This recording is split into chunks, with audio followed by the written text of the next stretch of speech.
Hello, hello. What's going on? Oh, okay. Okay, my mic's okay.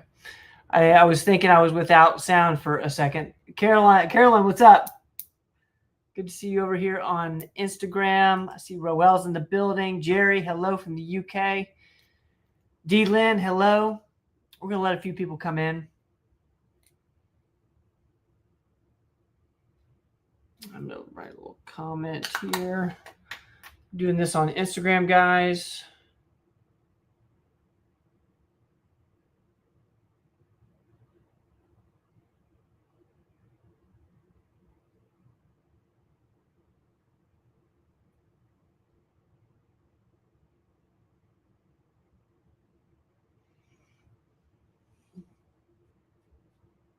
Rachel in the Jackson 3.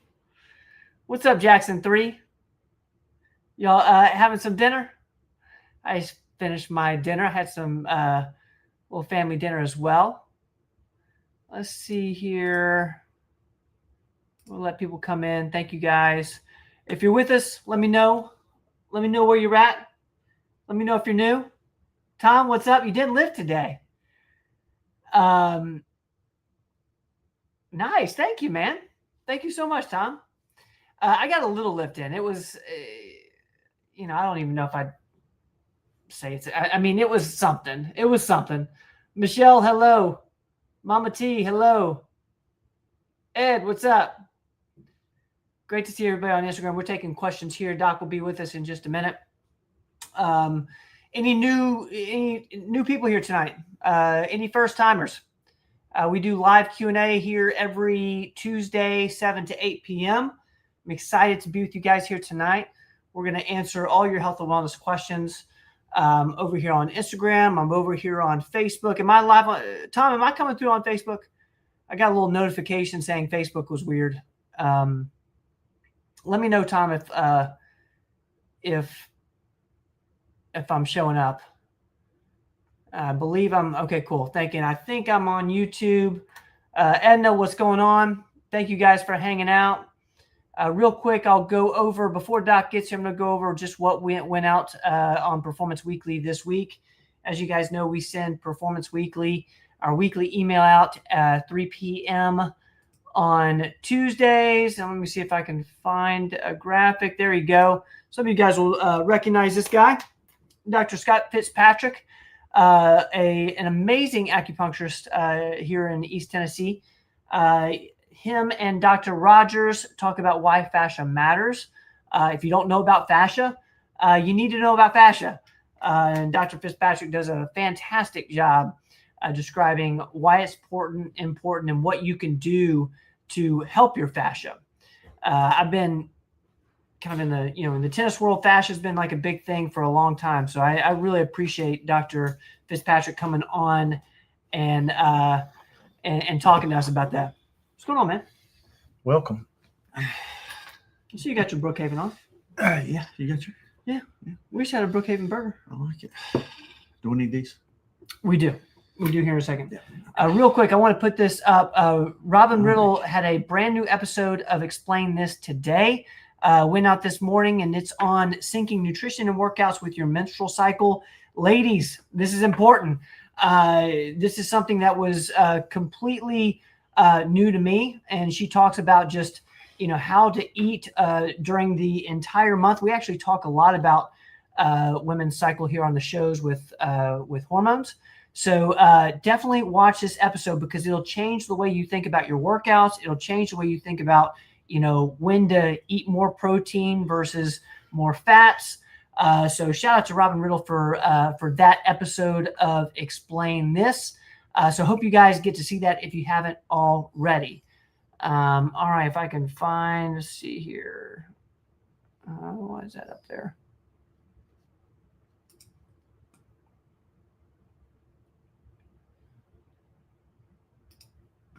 Hold on, guys. I'm removing LinkedIn. Sorry.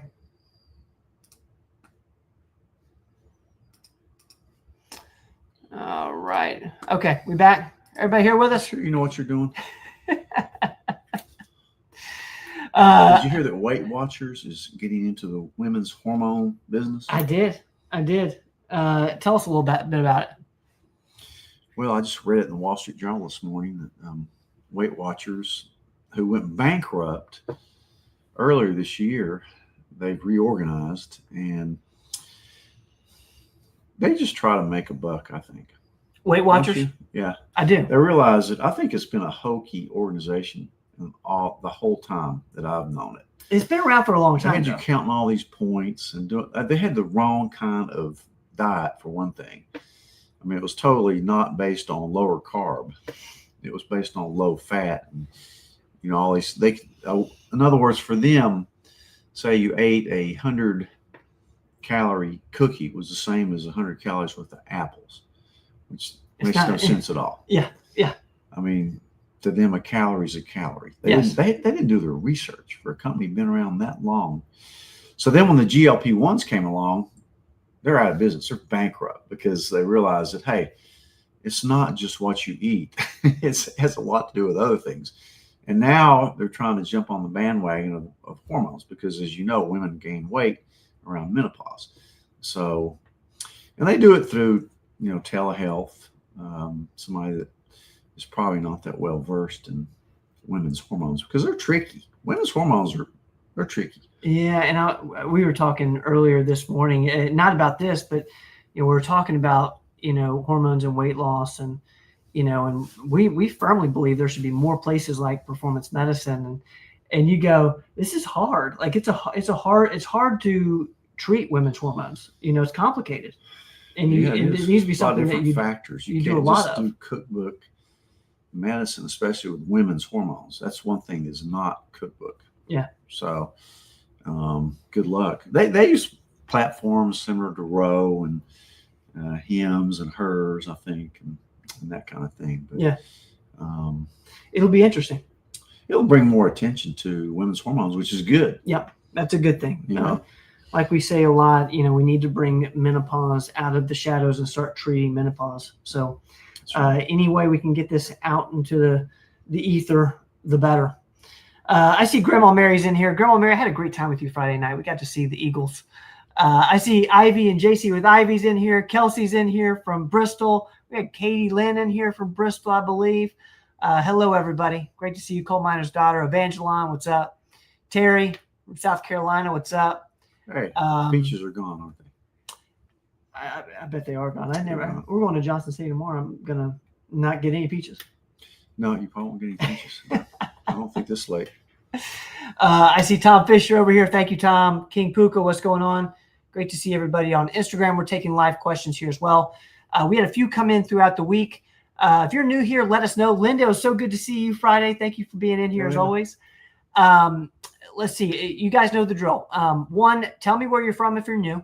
Let me know you're here. If you have a question for Dr. Rogers, we take questions till around 8 p.m. We're going to do all things health and wellness. If you have a question around Weight Watchers and what was happening there, what Doc was just talking about, we'd love to, talk about that tonight. We're going to talk more about it throughout the week. We think it's a big deal. Like Doc said, it's a big thing for hormones that is becoming more and more mainstream. So hopefully, this generation of women and are going to be treated, which generation before, hopefully, we feel got kind of left out, shafted. Stephen, good evening to you. It's great to hear D-Len. Thank you for the update. We'll put that up there for Doc to see here in just a second.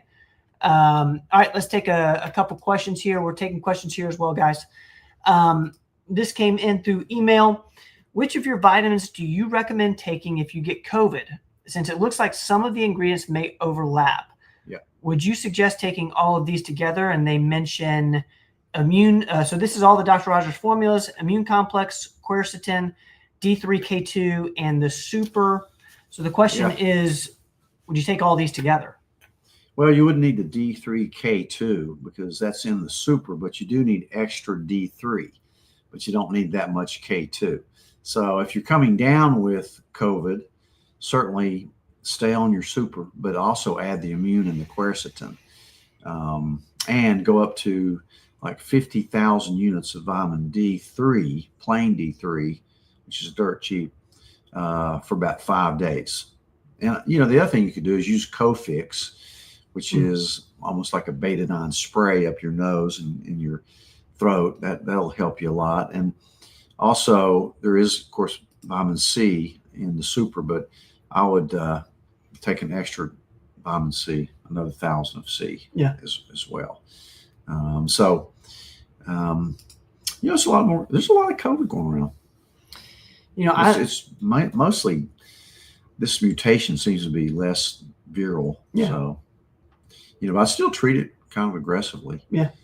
One thing I got to mention is we have a conference with all of our provider team once, sometimes twice a year, and we had it this past Saturday. And Robin Riddle was doing a presentation on thyroid. It's one of the cooler things we do. We get all of our team together and we learn from each other. In this conference, Robin Riddle did a talk on thyroid and mentions anyone with a thyroid deficiency needs to be on these vitamins.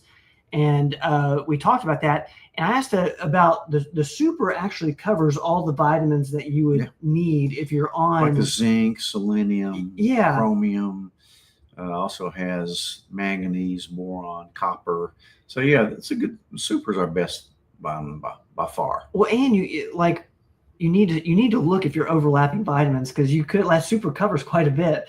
So. Yeah, and you got to look at your multivitamin to see how many milligrams it's in there. Yeah. I mean, like selenium, you need 200 milligrams, and that's what I put in there. Yeah. And D, you need 5,000 with K2, MK7, 180 milligrams. You need the absorbable form of C. You need all that stuff. So it's a little bit of iodine in there. It's a great little mix. Yeah, I think that the key that I've learned from you recently is just you need the right amounts, and the amounts matters. And you if you ever see a study that says vitamins don't work, they're usually not using enough of it. The RDA recommended daily allowance. I don't know how they came up with that, but I retermed it RDA, really dumb advice. That's what I think it stands for, because it's nowhere near the dose you need, to help anything really. Yeah. Let's keep moving, guys. Thank y'all for the comments here. I see Susan. Thank you, Susan, for being in here. Let's see who else is with us. If you're just coming in, let me know. Let me know. Do you have a question for Dr. Rogers? We're answering all questions tonight. Let's get to this one here. This is another one around our vitamins. Also, how many years beyond their manufacturer date is the expiration date for your vitamins? So these are the Dr. Rogers formulas. And if they have been opened, does that shorten that time? 2 years. No need for refrigeration either. So if they open it, it doesn't change. So you only got 6 months. No, they're not going to oxidize. Really, for most medicines, especially vitamins, anywhere, not just mine, they're not going to hurt you if they're 10 years old. They may be a little 1 or 2% less potent, but gosh, that goes for most prescription medicines. Not all, but most. Yeah. So, they're 2 years. 2 years beyond. But if I had them like 4 years, I would still take them personally. So what they're I can't recommend that though. But. Right. On our bottles, it has the manufacturer date, so it's 2 years beyond that. All right, great questions here, guys, that came through email. We're going to get to the live portion of the show. If you have a question for Dr. Rogers, go ahead and put in the comments. If you have a question on Instagram, put in the comments. We'll get to Instagram as well. Let's see here where we are at. If I see a question. I love this from Tom. Looks ready for the deer stand with that. Hey, Tom. I love it. I worked out today, Tom. I pulled on iron today. Cole Meyer's daughter enjoyed the fascia podcast today. I work for a PT clinic. Good. We still learn so much. Thank you. Yeah, that was great. Yeah, shout out to Dr. Fitzpatrick for that episode. All right, let's see here. If I see a question, I might not have one yet. Let's go to Coal Miner's daughter. Have you had good results from patients having the Watchman procedure? My dad is having AFib and not a good candidate for blood thinners, so they recommended this procedure. Yeah. I've had patients that really liked it. What is the Watchman? It's a kind of a semi-pacemaker type deal. Huh. It's not exactly like a pacemaker, but it's a little procedure that's not that onerous, really. It's not that hard to perform if you're a cardiologist that does that kind of thing with catheters. But yeah, I recommend it. It's kind of new. You have to be the right candidate for it. So I hope it works for you. Coal miner's daughter, thank you for getting us started this evening. Great question. Let's see, Debster from NY. Thank you for being here. Thank you for being here. NY, formerly NY Debs. Thank you. Love it when New York is in the building. I'm going to put this up from D. Lynn. Update on husband. You were just in New York. I was just in New York. Did you like it? I love New York, and I was in Maine, as That's right. we mentioned last week. That's right. Yeah, New York was amazing. I went to the U.S. Open. D. Lynn say update on husband. He has a stress test and echocardiogram in the morning. If he passes, he gets approved for kidney surgery. If not, a heart cath. Okay. Okay. We'll pray that he passes everything. He goes ahead and gets the kidney surgery. Guys, let's put prayers up for D. Lynn's husband tonight. Thank you, D. Lynn, for giving us the update. Let's see. Debster from NY, formerly NY Debs. Is methylene blue better if taken daily? I feel a difference without it after a few days. Yeah, I think so.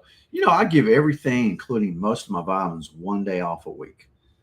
You really don't have to, but I just think it's good to give it a little bit of a break so you don't build a tolerance up to it, even though that'd be hard to do for something like that or a vitamin. But that's kind of my policy. But yeah, I mean, I can definitely tell if I miss my methylene blue. How about you? I absolutely can. My only thing that I'm struggling with right now is I realize I haven't taken my methylene blue right around like 3 p.m. And I do, like, it energizes me quite a bit, and I don't like taking it that late. Yeah, I don't like to take it late either.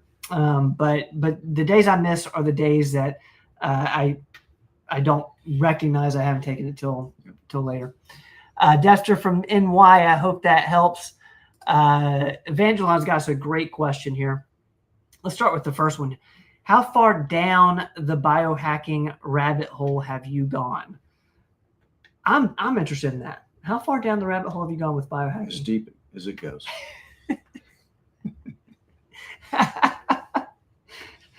If I went any further down, I'd be in China. That's how deep I dig. I don't know about that, but I do a lot of reading. Now these I've seen. So those are fairly common ones there. I yeah. mean, all those are great. I mean, xanthellin, it's great for vision. It's great for a lot of antioxidant properties. Trimethylglycine, which I take because I have 2 mutations on my MTHFR gene, the 677TT genotype with a high homocysteine, so that's mandatory, along with the methylated B vitamins, which you get in our super. Yep. Most multivitamins are not going to have methylated B vitamins, and most people are going to have at least, well, I won't say most people, at least 30 to 40% of people will have 1 mutation on that MTHFR gene. Berberine is fantastic. We sell a lot of berberine out of our office because it's nature's Ozempic. It's almost like taking metformin. It'll really control your blood sugars, I think, as well as metformin without the side effects. It also helps your blood pressure, helps your lipids a little bit. Glycine is, it's not methylated, but it has its own purpose. I prefer that one at night. It helps you sleep. Taurine, which is the only good thing in a Red Bull, is kind of the new anti-aging longevity drug.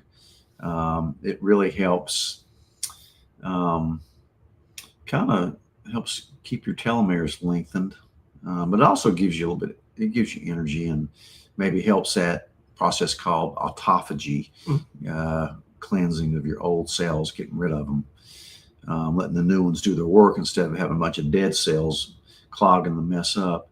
And the obvious NAD precursors like NMR and NR, which really a combination of those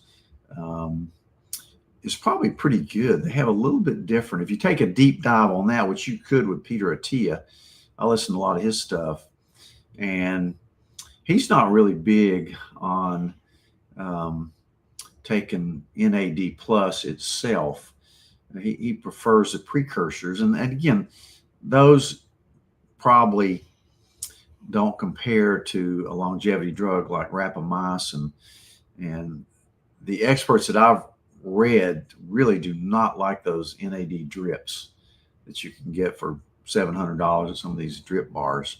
You know, we do a lot of IV cocktails, but we don't do the NAD. It can be dangerous. That's the reason. And Robin likes the NAD subcutaneous injections.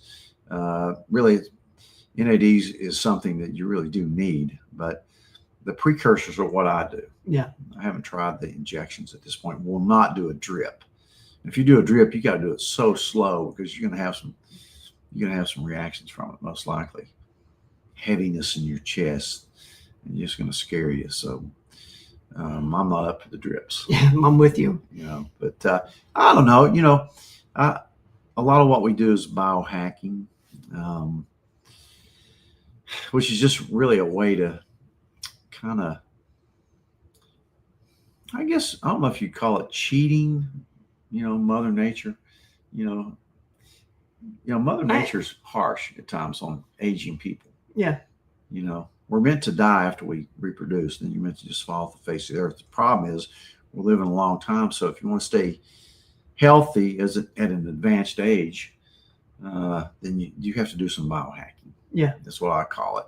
So it's not really cheating, but it's just taking advantage of all the things that are available, yeah. The nutrients and the hormones, like bioidentical hormones. I call that biohacking. Because if you let just nature take its course, it's going to be bad. You know, it really is. After 50, you know, nature, they have no reason for you to stay around. So your body starts getting brittle, shutting down. That's the process of menopause, andropause, brittle bones, brittle brain, less muscle. Would you say like lifting weights and creatine and like building muscle, that's kind of biohacking too? I'll say exercising is biohacking. Yeah. You know? Yeah. I do have a shirt that says biohacker on it. I know. You've seen that. Sometimes I'll wear it on here. Yeah. No, I like it. I think, you know, I think everyone in here tonight is biohackers for just being here every Tuesday and asking these questions. And a lot of people in here, you know, make just amazing comments with things that they're doing that we've tried after we learned. Yeah, I think a lot from these shows. Yeah. Great question. Let me know if that helps. Let me know if you want us to go any deeper on any one of those modalities that Doc was just talking about. Let's see here. If I see Jerry over in the UK, I see the radio oncologist on the 26th about my tumors on my torso. Until then, my lymph node is so sore, swollen. What do you recommend for the pain and swelling? Dreading more radiotherapy. Well, we're thinking about you, Jerry. What do you think here for Jerry in the UK? You might try castor oil packs. That's what I would do. Oh, yeah. Read about that. They're over the counter, they're available, and I think they work pretty well. Jerry, if you haven't seen the Explain This episode with Robin Riddle on castor oil packs, all you have to do is look up castor oil packs, Robin Riddle, or castor oil packs, performance medicine. It's on our channel. The other thing that may be helpful, and you have to be careful with it, you have to know how to do it, which I'm working up a podcast on it, but is DMSO. You know, like I'm always saying on the show, go to a blog called A Midwestern Doctor and read about DMSO. I've experimented around with it a little bit, but it's supposed to be really good for that type of thing. So, and you can buy it over the counter now. It's pretty readily available. And you probably ought to get the 50% mixture that has aloe vera in it. I think that would probably bring you some relief. Jerry, let me know if that helps in the comments. I'm going to put this up from Evangeline regarding the last question, but seeing a lot more on methylene blue direct injections into cancers, inflammations, etc. That's interesting. Methylene blue injections. You know, they've used methylene blue in surgery for years. I used to watch my dad inject it to to trace out where a lymph node was, or a pilonidal cyst, or so it's used in slides to differentiate the different parts of the cell. So it's a well-known, 100-year-old, 150-year-old medicine that or dye that we use for a lot of different things. Of course, it's used for IV injections when you've had a carbon monoxide or cyanide poisoning case. Save your life. Evangeline, thank you for that comment. Teresa, I see you. Thanks for being in here. Lisa, I see you. Great to see you tonight. Let's get this from my brother Mark. Healthcare providers are now prescribing pickleball for older adults as a way to support cognitive stimulation and long-term brain health. What are your thoughts? I think I know your thoughts, but yeah, of course, I love pickleball. Yeah, we'll play tonight probably. Yeah, I have 2 courts in my backyard. I do see a lot of injuries with it because mostly people that play it are older and they're not warmed up correctly. But it is so fun. But you're right. It used to be ping pong was the number one exercise or thing you could do for mental health or to prevent dementia. And tennis was named as the healthiest sport. I saw that all over the U.S. Open, all over the stadiums were the healthiest. A lot of new studies have come out showing that of all the exercises, tennis is the one that'll really add 10 years to your life, is what the studies showed.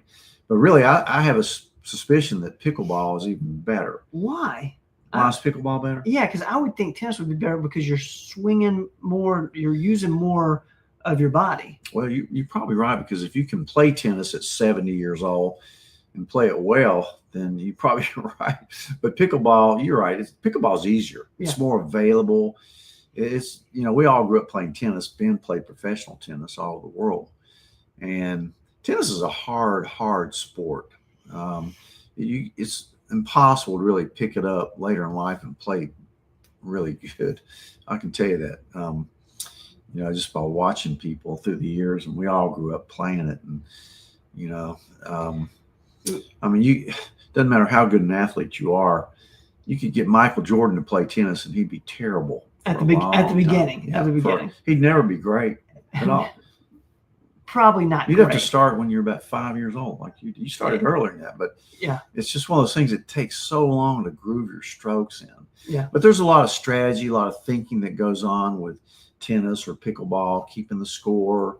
And you move a lot in pickleball. You move more than you think in pickleball. You have to think. You have to really think. It's a lot of dexterity. You move a lot. My Oura Ring really tells me I move a whole lot during the pickleball. My heart rate gets up way up there. Really? Yeah. Do you prefer it to, like, say, riding a bike or taking a run? I know, I know you in particular, but for other people, would you say pickleball? Yeah, I do. I really love it. I love it. Mark, thank you for that. Katie, I see you. Thank you for being in here tonight. I'm going to put this up here. They miss you in the office, man. Yeah. I know. This is Doc's week off, so thank you, Doc, for being with us tonight. You were working most of the day on with your pressure washer. I know. It's a lot of fun to pressure wash. Thank you, Katie. Thank you for being here as always. Let's see. Let's keep seeing where the questions are. Oh, cool. Debbie's over in Australia. Pickleball is big here as well in down under. Oh, that's wonderful, Debbie. I'm glad you're playing awesome. it. That is so great. Yeah. Australia is the tennis capital of the world. It really is. It's a national sport in Australia. You've been there. Yeah. Is it really a national sport? Well, it's the national sport of Australia. Debbie, tennis. What about of course, Australia rules football. Rugby. But soccer. Gosh, where they have the bat? Cricket. Cricket's huge. I think that's mostly in India. That's India, but Australia, it's huge as well. I'm gonna keep going. I see Australians are tough. Australians are the best. They're tough. A lot of I love my Australians. Yeah. Shout out to all my Australian buddies. Denise on Instagram is asking thoughts on gluteal tendinopathy. Yeah, that's a rough one. I mean, you can tear your glutes, and really it can take a long time to repair. If you if you tear a hamstring where it attaches into your glute, man, that is a long-term injury. You could even have to have surgery for that. One of my friends did have to have surgery on that, but it's just, yeah. I mean, you need to see a physical therapist who knows what they're doing for that, because it's kind of a long-standing hard injury for people to recover from. Kind of like a torn abdominal muscle that you see a lot of tennis players. Yeah, a torn bicep too is tough too. That's a tough one to recover from. Well, yeah. But you're saying not like the others, though. Really? Yeah. I don't think. Denise, does that help? Is there any specific question you have around gluteal tendinopathy? I'll be looking over here on That's something Instagram. I would see somebody like Scott Fitzpatrick for. Really? Yeah, he does a lot of that with acupuncture. Denise, check out our podcast on acupuncture. We've done 2 recently with Dr. Scott Fitzpatrick. One is called World of Acupuncture, and the second was called what was it called? On fascia. Fascia. Denise is saying I tore a muscle off of my hip bone. Man. Yeah, that's a rough one. Yeah. Probably took an MRI to diagnose it. Check out those 2 podcast episodes, Denise. Thank you for that question. My brother Zach, I see you. Zach, what's going on, man? All right, let's see. I'm seeing rugby and cricket, Australian rules football from Matt. Thank you, Matt. Let's see here. Yeah, Evangeline saying tennis and pickleball could both be considered a form of high intent. That's interesting. So that's HIIT training is pickleball. Yeah, you're right. That's moving. You know, that's why people get hurt. They move just all of a sudden. They tend to. It's tough on your knees. I'm going to put this up from Betty. Thank you, Betty, for being with us tonight. I need to get my iron levels up. What supplement is good that won't cause constipation and other stomach issues? Also, sodium levels really low. How do I get that level up? So let's start with the iron question. Best way to get your iron levels up, in my opinion, is grass-fed beef liver. Really? Yeah, for sure. And it's very tolerable, unlike some iron preparations that do constipate you. Usually that doesn't do it. You can get it raw or sear it. Or you can take the capsules. We have the capsules in our office. Yeah. You know. So Brookhaven. Shout out to Brookhaven. Katie, can you, if you can put in the comments what you're taking? I know you're a huge fan of beef liver as well. So you're saying the beef liver supplements will get Betty's iron levels up without. That's what I would do without taking iron. Okay. And for the sodium levels, how would you suggest getting sodium levels up? Add salt. Yeah. Maybe you're drinking too much water. You know, maybe you're taking a diuretic. There's a lot of different reasons for hyponatremia. But salt's been, unjustly crucified. Salt's actually good for you. Especially the good salts, like the Maldon is my favorite. Redmond's real salt's pretty good too. But eat more salt. I mean, there's a very few people that shouldn't eat salt, but most people should eat more salt, not less salt. Just like more people should eat more fat, not less fat. I'm going to put this up from Rachel and Wesley here. I really like beef liver capsules and supplements for iron levels. Also, Life Extension Iron Plus Protein. Yeah. Those are the ones we use. Thank you, Rachel. Thank you, Rachel, for putting that in there. Betty, let me know if that helps in the comments. See, even Angie's saying we do miss you. You're missed, man. Oh, Angie, I miss you too. Thank you, Angie. Angie, of course, is in our Kingsport office. I'm going to put up, I see we have a few people coming in. Thank you, guys. Alyssa, hello. Jack, what's going on, man? See Jack's in the building. If I'm missing Candy Mac, what's going on? Thank you for being with us tonight on Instagram. Let's see if I can find my next question. I know I had a few come in and I got sidetracked. Where are we at? Okay, I'm going to put this up from Debster. Just did acupuncture today 4 times and helps vagus nerve and neck pain. I love it. Love it. Let's get to Jerry. Would serapeptase help swollen lymph nodes? Maybe. Serapeptase is a great little product. We use that, and a lot of times I'll use tell patients to use them, nattokinase and serrapeptase. I'd say nattokinase is more like a natural blood thinner. Serrapeptase is more of a healer. Serrapeptase is really good for your fascia. For anybody that we do pellets on, they've had pellets for years and years and years, and they start to get a little scar tissue in the area. We put them on serrapeptase, and it just goes in like butter. Yeah. So it's a great little all-purpose, I'd say, repair molecule. So it may help swollen. So may castor oil packs and rebounding. If you can see back in my workout room back there, I have a rebounder. I get on that every day. You can't see it. Jerry, let me know in the comments if that helps. I see Tabitha's in here. Tabitha, what's going on? Great to see you. Tabitha misses you as well. I've just been gone for one day. Jazzy, my SD bestie. Jasmine, what's going on? Happy birthday. It's not your birthday. Tuesday. Happy Tuesday. Hey, Jasmine. Happy Tuesday and happy birthday. We're all celebrating. Let's get this from Evangeline. Don't forget your iodine level. So this is with Betty's question.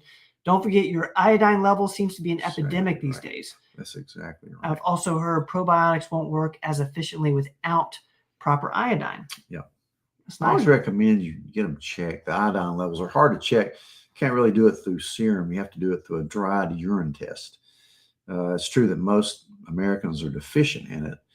But if you're one of the very few, maybe 20% that actually has too much, if you take too much iodine, like 25 milligrams of Lugol's, you may throw yourself into a little problem with bouncing your antibodies up. I've seen that happen. So, can you go over how you're checking these? Because I know we had a question around iron. You're not checking iron. You're checking ferritin. We're talking about iodine now. Okay. And which you have to do through a dried urine test. Now, iron levels you can check through blood. You can check a ferritin, which is a storage form of iron, which is a preferred method. Okay. But if you really take a deep dive and you really can't figure it out, you do a TIBC and an total iron binding capacity, and there's a lot of different things you can do. One thing I was reading about this week that's kind of an interesting little longevity predictor is just on a cheap CBC, and it's called RDW. And really what it measures is, and nobody ever really looks at it, but next time you get a CBC, ask your doctor, what was my RDW? If it's over 13, then you may have a problem. You may have some stuff going on. What it means, it's the width of your red blood cells, and if they vary a lot, and you have a lot of poikilocytosis and anocytosis, then you really, it's a signal that your red blood cells aren't being manufactured right. It's usually a result of stress on your system. So a cheap little test called the RDW. I should do a podcast on RDW. RDW. Because it's on every CBC, and it's a really pretty good predictor. So if it's high, you need to take note of that. And your doctor probably is not going to mention it. So do you have your doctor probably didn't even know what it means. So do you have to mention it to the doctor, or does a CBC, if you get a CBC, it's on there. It's on there. Okay. Yeah. Okay. Your doctor may know about it. Certainly hematologist would, but okay. That's a good little longevity predictor is your RDW. And you can make that better? Yeah. You find out what's putting strain on the production of your red blood cells. And yeah, you can. RDW. Evangeline, thank you for teeing us up on that. How would you measure electrolytes? Can you measure electrolytes as well? Yeah, through your blood. So it's just like an electrolyte test?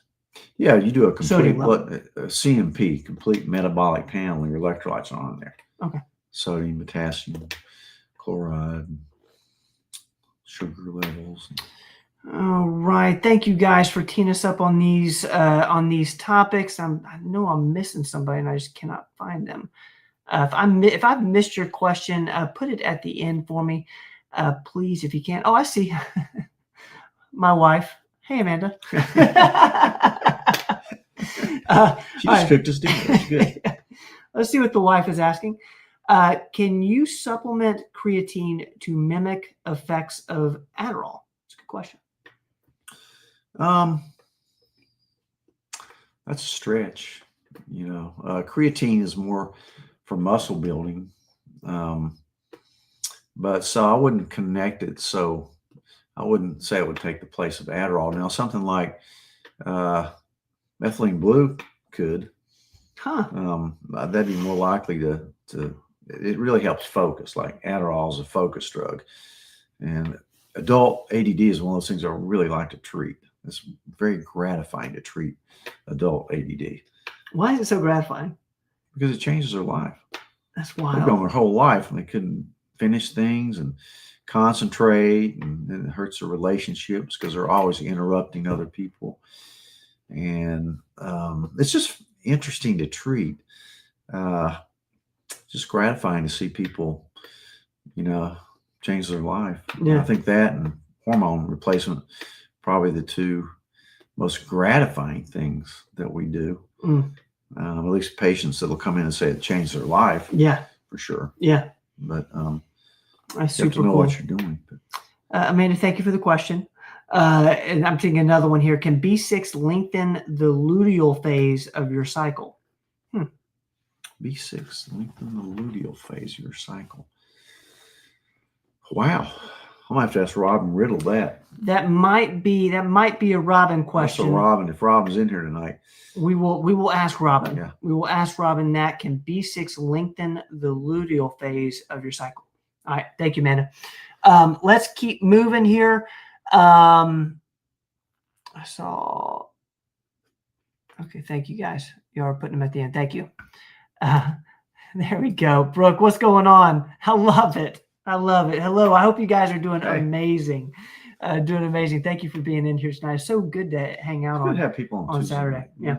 Well, Saturday we had the whole Yeah. provider team over. And, yeah, but we've got our providers in here tonight too. Yeah. Tuesday night. It's amazing. Thank you, Brooke, for being in here. I'm going to put this up from Brooke. L-tyrosine, L-theanine, methylene blue, and omega-3 are closest naturals for ADD. Thank you, Brooke, for That's that. exactly right. L-tyrosine is a great one for that. And you combine that, take that one in the morning, and L-tryptophan at night is a natural ADD type. But yeah, you're exactly right. And omega-3s are just great for your brain in general, as well as your joints and everything. Brooke, thank you for the comment there. Let's see. I saw. Tom. Thank you, Tom. I missed this one. Any thought about making a multivitamin with hydroxycobalamin and folinic acid instead of the methyl vitamins? Well, it's rare that somebody needs the hydroxy B12 and the folinic acid. I was reading about folinic acid this past week. For some reason, I ran across it because, if you do any deep dives on the MTHFR gene, really, folinic acid is a little further downstream. So really, it's just as useful. And everything I read, I did an AI search on this within the last 5 days. It's just good timing that you asked this. And really, all the studies said that you should just take, methylated, B9, methylfolate, and that folinic acid. Although I've had 1 or 2 patients that have been told they should take folinic acid because they had, if you do a deep dive on your genotype past the MTHFR, you start looking at the COMT and the CBS gene. And if you've got a Val-MET mutation on your COMT, somebody said, well, folinic acid may work better instead of methylfolate. But what I read said no. Now, some people absorb hydroxycobalamin maybe a little bit better than methylcobalamin. Certainly, I've played around with it myself, and I've tried it, and I didn't feel any different on it than I do methylcobalamin. which is methylated B12. But some people will get it. It's more expensive. Of course, the cheapest one, the one you want to avoid, is cyanocobalamin. Think cyanide when you think that, but people without any mutation can tolerate it. But it's just better to be methylated, I think. That's a great question. That's a deep dive there. Tom's saying he doesn't get much out of the methylfolate. That's interesting. Yeah. Oh, definitely take the folinic acid. I've had 1 or 2 patients that told me the same thing. Matter of fact, that they almost felt worse with the methylfolate, and certainly with folic acid, which you never want to take. So interesting. But I have had a couple people. So there's probably some weird mutation that you have in one of those other genes that could be interfering with it. So yeah, I always think that's why you should always add 1 vitamin at a time if you're experimenting with like higher doses of things like that. Add it and see how you feel, because people are different. You may feel better, you may feel worse.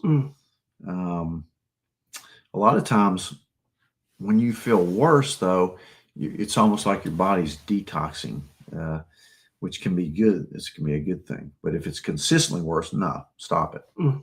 Tom, thank you so much for the comment and teeing us up on that topic. It's a great question. I'm going to put this up from Jack. Thank you, Jack. L-tyrosine is incredible for adult ADD. Life-changing for me. To hear. That's cool. Yeah, it's a great little product. Thank you, Jack, for that. Okay, let's see if I'm going to put this up from Evangelon. Thank you, Evangelon. I've been taking 2 milligrams of copper for about a year. At which point should I discontinue use, as I've heard it's like iron in that your body doesn't flush it out? I thought zinc depleted it. It does, yeah. So you can certainly, you're one that probably ought to check your micronutrient panel just to see where you are on it. That's the only way you're really going to figure it out. But, that's why I put copper in the zinc and boron in with the supervitamin, because you have zinc in there. It usually takes quite a bit of zinc to deplete copper, but not the usual 30 to 50 milligram that most people will get in a multi. But if you take extra zinc, you need to think about copper depletion for sure. So get the levels checked. It's the only way you're going to find out. Evangeline, let me know in the comments if that helps. I'm going to put this up from Cody. Thank you, Cody. What would help my son's immune system while he's on weekly high dose prednisolone on steroids for DEE, SWAS, and focal epilepsy? What's your thoughts on this? Yeah. I'm trying to figure out what DEE, SWAS is. I'm hitting a mind blank on that for some reason. But Cody, could you put in the comments? I see you're there. If you could put in the comments what the DSWAS is. Eosinophilic esophagitis.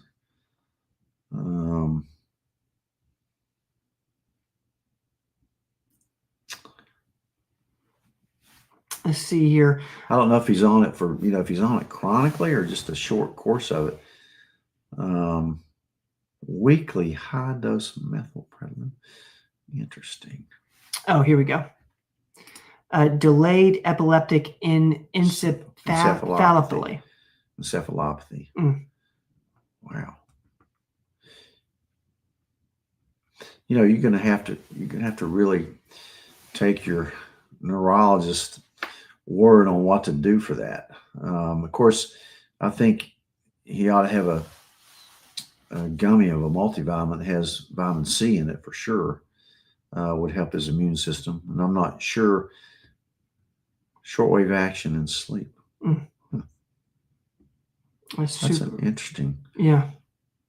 I don't think I've seen that. But certainly, you can think the herbals like elderberry, quercetin, vitamin C is the great immune system vitamin. And it seems like they're only taking Pepcid for stomach protection. Yeah, I'm okay with Pepcid for stomach protection. Okay. Yeah. It's not like taking a PPI or anything. What would you recommend? This another question? No, it's the same one. So this, oh shoot, sorry, I put up the wrong one. Megan, I'm gonna get to you in just a second. So this is Cody's. So this was, okay. And I think, okay, thank you, Cody. I think, I hope that helped a little bit. Gosh. But you're saying mainly, kind of go by what the neurology. What the neurologist is saying. Thank you, Cody, for being here, brother. Let's get to Megan. I'm sorry, Megan, for putting you up and not getting to you. Megan is asking, what would you recommend for a child with suspected MTHFR and ADHD, looking for natural options, currently doing methylated vitamins and magnesium, but not making much of a change? As far as the ADD, it's easy to check an MTHFR gene just to see, and easy to check levels of, it's just a blood test. Okay. Yeah. Your genetics are set the minute you're born. Yeah. Conceived, really. But so that's probably two separate things that may be going on. But check homocysteine levels and see what his MTHFR status is, and levels of the vitamins itself, micronutrient panel. ADD, is a different ball game. That's needs an evaluation for ADD. You don't know how old your child is, but certainly, you may try. Like, I'm not sure about the age of the child, so I'm hesitant to make recommendations on some of that. But I know some kids will take L-tyrosine and really do well with ADD. It's all termed ADHD. There's different types of it. It's all under the headline ADHD. L-tryptophan at night, if they're not sleeping, if that brain churning, can't turn it off. And another thing is great for your immune system, like on the left, is getting sunshine and exercise. And that would help here too. Sounds like they need some blood work. Megan, I hope that helps. Thank you for the question this evening. I see Ashton's in here. Ashton, what's going on? Great to see you. I think we are. I think we are through here with the questions. If I've missed anybody, put it at the end, and we'll call it an evening. You're saying it's pickleball time? It's pickleball time. Suspected because I have this MTHFR gene. Yeah. Okay. Yeah. Looked into saffron. He's 6, so options. Okay. So 6. Yeah. Looked into saffron. Would L-tyrosine still be okay at that age? Probably check with your pediatrician. But I think see if your pediatrician is okay with that. And get some blood work. Yeah. He puts the man in manual labor working around the house. Man, I like that, Tom. Thank you. Man, that's a good compliment. Tom, you think I'm looking more buff than Ben is tonight? Probably. I think I'm looking a little more buff than you are tonight. Guys, let us know how we did. And if we missed a question, put it real quick. We'll be here for another minute or two. But let us know how we did 1 to 10. This is your week off, so I really appreciate you being here with us tonight. Being here. Yeah. This was when you're a doctor, you're never off. This is true. You know that. This is true. We're gonna play a little pickleball here in a minute. Yeah. All right, I'm gonna turn this off. Thank you, Danny. Thank you, Jack. Jack's wanting some pups time. They've been with us. Yeah, I know. I've been petting them the whole time. They've been here the whole night. They've gone downstairs. They're probably on the pickleball court. Stephen, thank you. Roel, thank you. Guys, they say pickleball came back in the name pickleball came from in Washington State. The guys were sitting around wanting a new game, and their dog was named Pickle, and so they named it pickleball after the dog. Where was it? It was in Washington State. That's where it was. It was invented in Washington State. Yeah, back in the 60s. 60s. It's around forever. Yeah. Man, it's gotten popular. It has gotten popular. It's the fastest growing sport in America. Yeah, I believe it. Lisa, thank you. Debbie, thank you. Paula, thank you. Jerry, thank you. You guys are the best. As y'all know, we do this every single Tuesday, 7 to 8. You guys make this show great. Thank you for such kind questions, thoughtful questions. We'll be back next week doing the same darn thing. Doc, I appreciate you, man. If you guys don't know, He's my dad. That's why I think they know. We're getting ready to play some pickleball. I'm getting ready to whoop up on him. All right, guys. We'll see y'all next week. Thank you so much for being with us tonight. To all the team, thank you guys for being with us tonight. After a long day at the office, we love you. Thank you so much. My outro. Don't go away.